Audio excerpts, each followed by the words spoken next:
If you feel you have a stronger connection with Shakira than who you're currently coupled up with, then please stand up. Whoever you feel the most compatible with, connection. The person I would pick is coupled up with someone who I'm friends with. I really want to pretend to say I'm surprised that this guy stood up or that guy stood up, but I'm not surprised with all three guys that stood up, because at the end of the day, their connections were not the best. I'm not saying there's anyone with a strong connection at the moment, but it just didn't make sense for them to keep sitting down, because at the end of the day, you had Sophie. Sophie had already started dishing out her guy to people and encouraging people to have conversations with him. You have Helena. Yes, Helena, I think, is the one that was slightly shocking in the sense that they had good banter, good chat, but he had said that, you know, he didn't date blonde-haired girls. And then with Almina and Blue already said she wasn't his type, so I'm not surprised they stood up. It's sad that Sophie went home. I didn't think she should have been the one to be sent home, sadly, but then it was being based on the guys, not the girls. So anyway, hey there, thanks for stopping by. It's your girl Valerie. Welcome to my channel. If you're new here, don't forget to subscribe, click the like button, turn on the notification bell for when I upload new videos, and definitely leave a comment. In this episode, I'll be reviewing Love Island UK season 12 episode 2.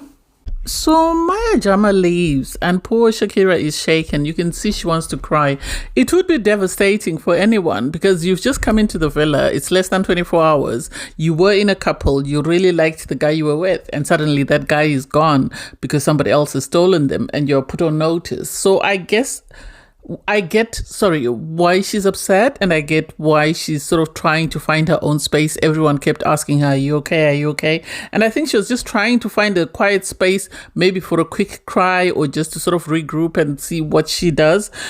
You had Almina and Sophie sort of follow her and try and console her, and that seemed to help pacify her. So you have Tony and Ben go and join Dejon and Meg. They're sitting on the day beds. I think they were with Tony or someone. The people are still new. It's very difficult to remember who is who at the moment. So they are sitting there and they're sort of trying to sort of dissect what's happened, because this is something, a curveball that they didn't expect. At least the producers should have allowed them 24 hours, just enough time to sleep. Or maybe they thought people were too comfortable and they thought, let's shake things up a bit, which is really sad, because I think Shakira is cute. I really do.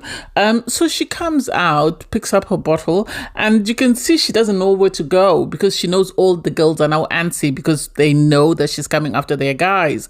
And so Dejon stood up, and I love that. I love that, because at the end of the day, Meg was giving this standoffish behavior. It's important for her to understand that if she's not going to appreciate this man, somebody else is. So he went to check up on, you know, Shakira, and then Shakira and him sat by the fire pit, and they were just having just a general conversation about their dating history, and it was really cute, and what they want in a relationship, or what they want at this point in their lives. So it was cute to see them just talk just generally and just be relaxed, and they were both taken aback, because I don't think they expected each other to be so outgoing, because you had Shakira say, oh, I didn't expect you to be this social. I expected you to be very quiet and very shy.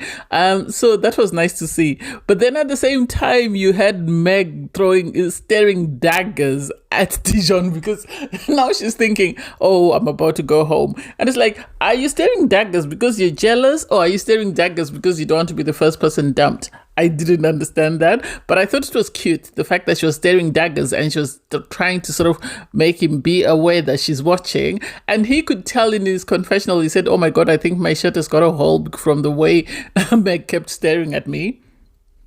You then had Tony and Ben go and sit on, well, I don't even know what that place is. I'll remember the names of time. So they sat there and they're having a conversation, and Tony was just sort of telling her that he is a taxi driver. So she didn't understand what he meant by taxi. She thought yellow taxi. And then he said, no, I drive, I do airport runs and I do school runs.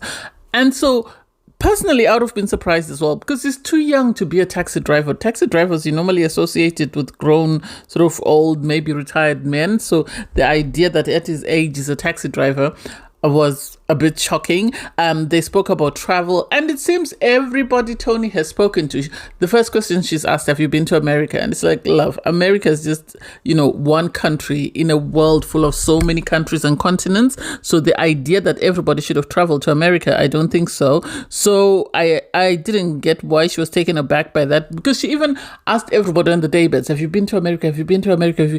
And it's like, there's more to a conversation than have you been to America.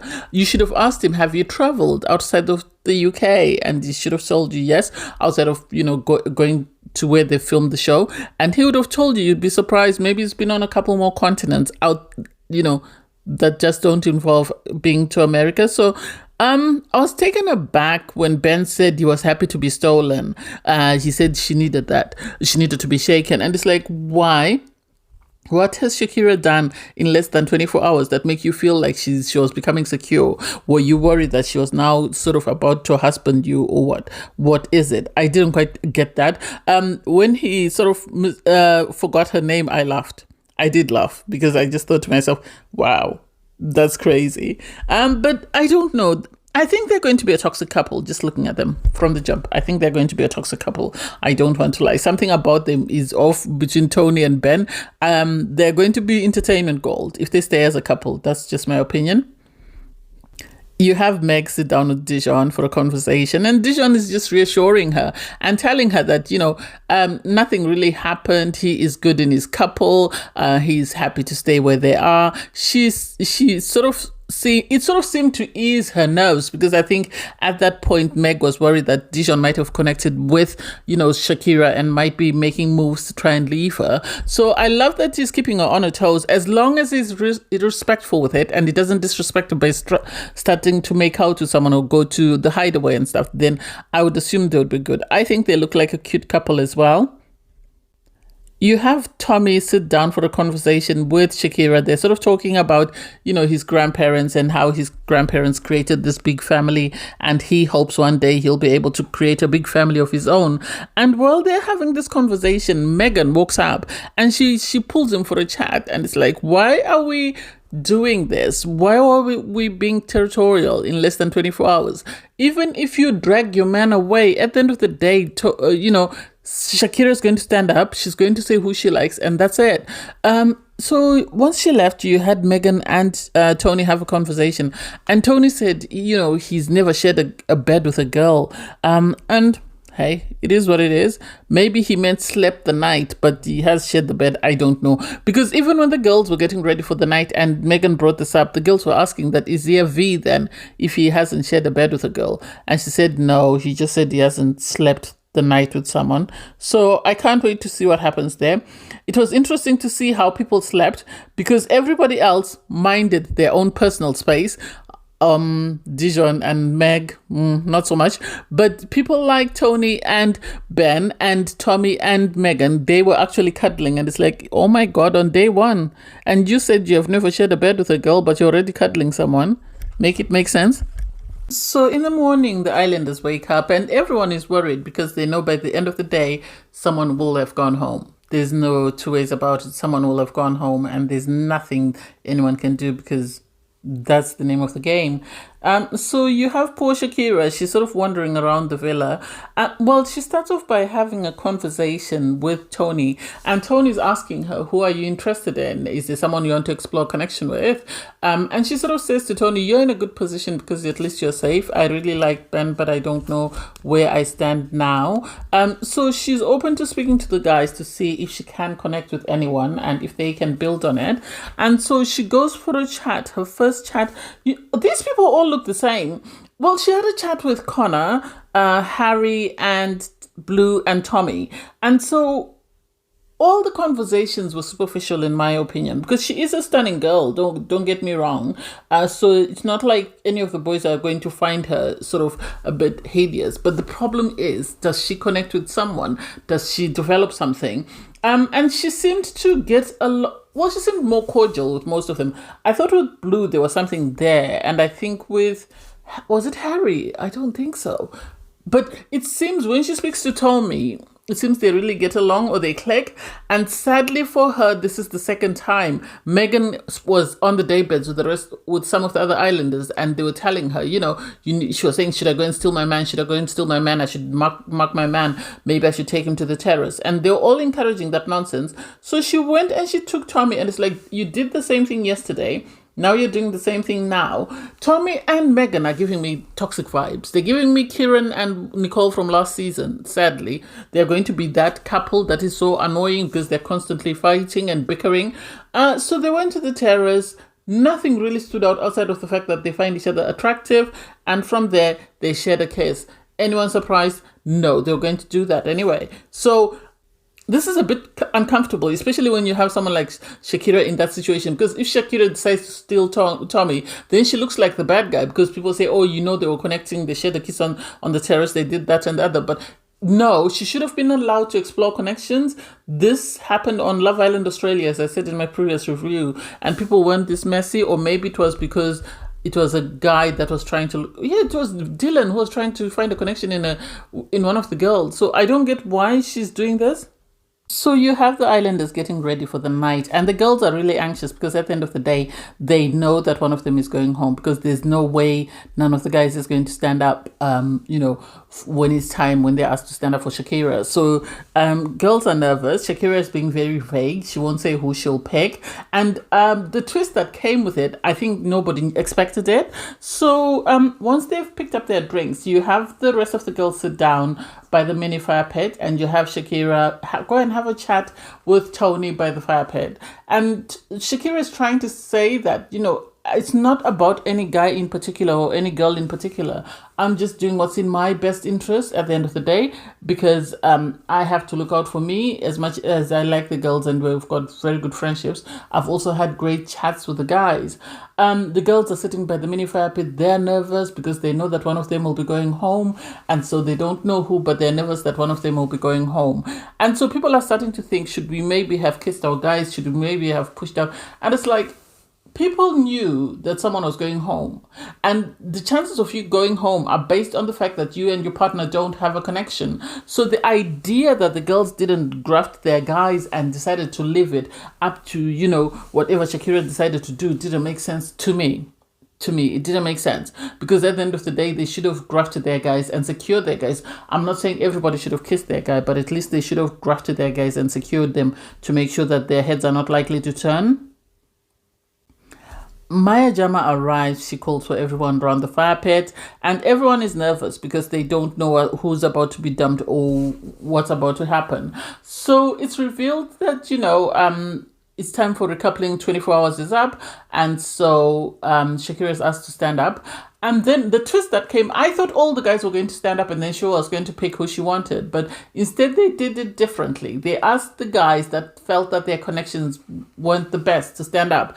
And I'm not surprised at all. I'm not surprised. I think I'm more surprised that Dejon kept his word and sat down, because he had promised Meg that he was going to stay sitting. So I'm pleasantly surprised that he sat down and he didn't stand up because he had promised his partner. But then at the same time, with Harry and Sophie didn't click from the jump. Harry said that Sophie was too much for him.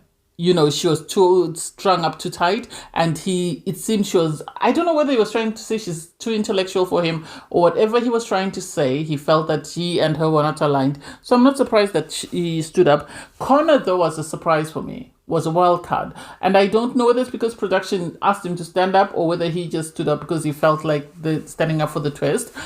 Because he seems to have a very good conversation with his partner when they initially met. So I'm surprised that he stood up. The only thing that he said was he didn't date blonde-haired girls, but then she could easily change her hair color. And then with Blue stood up. Blue told Alima straight away that, she's not his type. So I'm not surprised that he stood up. I'm sad for my girl that sadly her options are very limited in the village. I don't think she has a connection with anyone else at the moment. So I'm sad. So the three guys stood up, and then the choice was now left to Shakira to say, pick who you want. And she was sort of going back and forth, because she said, some of the guys, their girls are my closest friends, and I don't want to send my friend home. And what do I think? I think at the end of the day, she should have gone with the person she has the strongest connection with. I think she had a better connection with Blue. Even with Harry, I think they had great chats. I think she didn't want to go for the other guys because she was afraid of their girls, so she decided to just choose from what was available. I think she had good chats with Tommy, but the problem is every time she pulled Tommy, he kept being pulled away from her. So with her choice, I'm not surprised she chose Harry. I don't know whether she chose Harry with the knowledge or hoping that Ben would come back to her. But then how does Ben come back when she is now friends with Tony? I don't know what's going to happen there. So once she picked Harry, the other guy sat down and it's going to be Oaks in bed. But then when I look at it, I think for Blue, he's already told Alima that he's not really feeling her like that. So she shouldn't really throw a fit. I think Connor is the one who's going to have issues because Helena is going to start thinking, you were ready for me to go home. So Sophie packed her bags and left the villa, which was really sad, really, because she didn't get enough time. I wish Love Island wouldn't dump people within 24, 48 hours. I wish they would allow them a couple of days just to build connections and see where they're going and then decide whether or not they're ready to go home.